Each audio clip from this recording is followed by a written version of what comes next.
Yeah, we have come here towards the plain belt area of Garo Hills, mainly in Silkata area, Namabila, Haripur, and all across. As we know that there's a lot of flood right now, and the water levels are almost over 5 to 6 feet up above normal.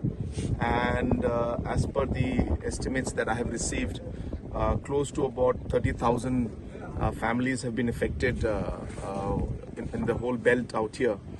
So we are right now in the Silkata region. We have seen, as you can also see visually, that's quite a bad situation, and the administration has very quickly moved into action. I must appreciate that and mention it. And they have provided general relief to the citizens who are affected and the houses affected. They have also provided shelter and safety, and there has been no loss of life till now. So all the citizens have been evacuated and put into shelter homes in safe places.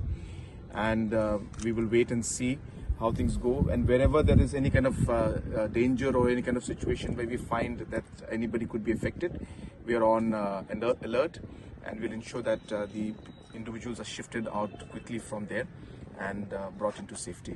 So we'll continue to monitor the situation, but as I said, this is a natural calamity, and as I said, all the support required from the government and from the administration is being provided to the affected families.